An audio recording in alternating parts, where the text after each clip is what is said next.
He started off as an outcast. When I was hired as a planner, no one else was called that.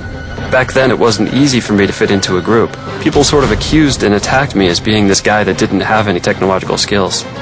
Whose ideas were far ahead of their time. I would think that a video game idea like that, where you don't kill anybody, that was probably a tough sell for Hideo Kojima. I know a lot of people complained that there was too much dialogue in the game, or the dialogue was, a little bit cheesy. It was just getting very frustrating and tough for me. I began thinking about leaving the company. But Hideo Kojima's ideas will create one of the greatest gaming series of all time. The whole industry is still reeling from the impact that Metal Gear Solid has done for the video game industry. He is an icon, there's no question. What comes from this point onwards is just going to be amazing. This is the story of Hideo Kojima's Metal Gear Solid franchise.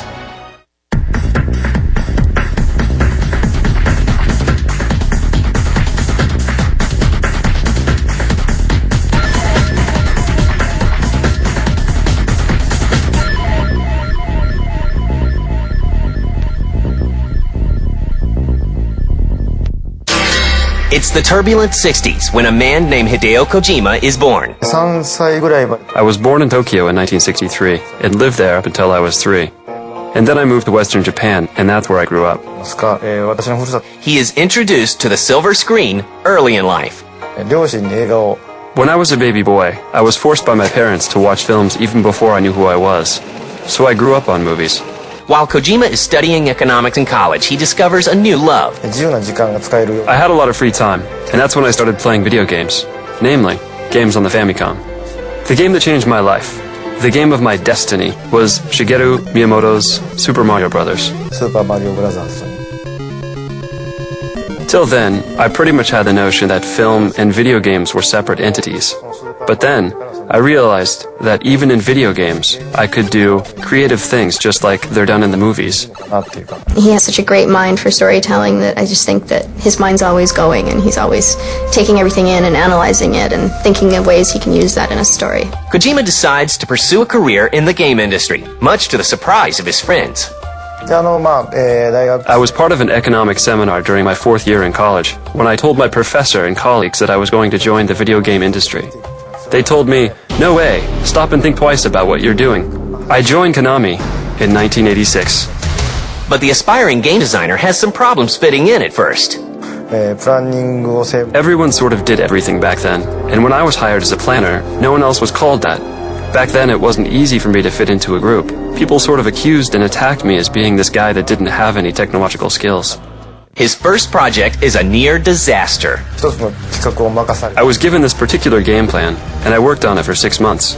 But the thing was, I didn't know anything about memory space in a game or the actual method of how to assemble a game and put together a game. I never thought about the actual schedule or timeline of when to do what. Then my boss called me and said, sorry, they were dropping my game plan, and this was my first big challenge. I was the only one in the company who had never had any of his games released.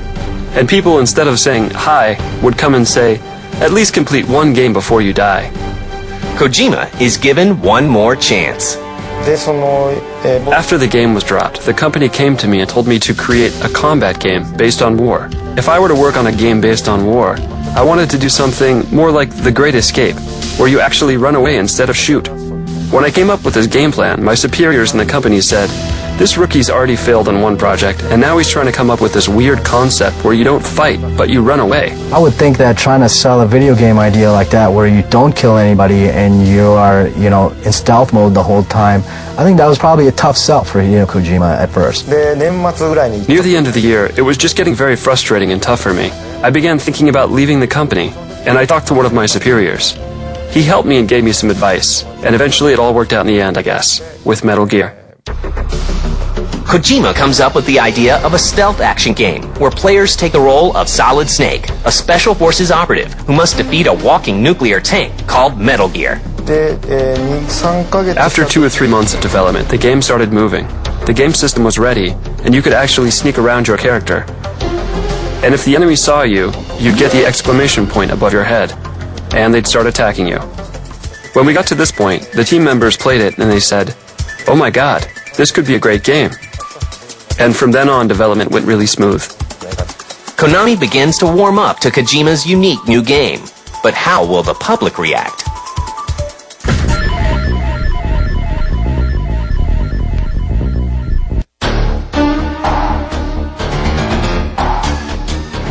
After a long, hard road, Kojima releases his first game in 1987, Metal Gear. 完成して発売された。 The game was for the MSX system. It wasn't a big market, but when the game came out, it was really well received, and was ranked like number 1 or 2 among all consumer software games in the adventure or RPG categories. In 1988, Metal Gear makes its way to the US on the NES. Metal Gear was very different from all of the games that were popular on the Famicom at that time because it was not a run-and-gun, all-out action game. MSX で出た。 Since the MSX game of Metal Gear was very well received, Konami decided to port the game to the NES, and they got a completely different team to create the NES version of the game. It probably sold over 1 million copies in the US. It's no surprise that Konami asks for a sequel. 100万本の大ヒットで。 And since the NES version of Metal Gear sold so well in the US, the sales force in the US said, please, do a sequel. They started working on a sequel, and that was Snake's Revenge. First of all, I did not work on either version of the 2 NES games at all. So what they ended up producing was a game that was completely different. It was called Metal Gear 2 Snake's Revenge. The problem, of course, with this is that people who liked Metal Gear would play this and say, what the heck is this? This isn't Metal Gear. This is just an action game. So that was kind of disappointing. Snake's Revenge is not part of the official Metal Gear timeline. This guy I met on the train from the company said, Kojima-san, I worked on Snake's Revenge, and I'm personally a big fan of your original game. I'd like to see a sequel to Metal Gear done by the real creator, Mr. Kojima. When he said that to me, the idea got into my head and I started thinking about a real sequel to the game. By the time I got off the train and went home, the entire storyline was fixed in my mind. So I went to my boss at Konami the next day with a game plan, and he said, yes, let's give it a go. The only Metal Gear game that was not released in the United States yet was Metal Gear 2 Solid Snake, and this only appeared on the MSX system. MSX の Metal Gear 2 was released in 1990. After that, I started working on Police Knots. That's when I started hearing rumors about the PlayStation. In 1995, Sony gives birth to the 32-bit era by introducing the PlayStation. The powerful new system catches Kojima's eye. そういうハードの When I saw how advanced these new systems coming out were, I started thinking about a new action game. Kojima decides to revisit the Metal Gear franchise. もうそれを作る We established this company called Konami Computer Entertainment Japan in 1996 in Tokyo in order to develop Metal Gear Solid for the PlayStation. グラフィックがすごい The PlayStation allowed me to do more things that I wanted to do for the whole infiltration experience. Since what I wanted to do was in 3D, I used these polygons to create a 3D environment. To ensure Metal Gear Solid has a unique look, Kojima brings aboard a rookie designer named Yoji Shinkawa to create an unforgettable cast of characters. 小島監督と Mr. Kojima interviewed me and said, I'm now working on the Metal Gear project. Would you like to come and work for me?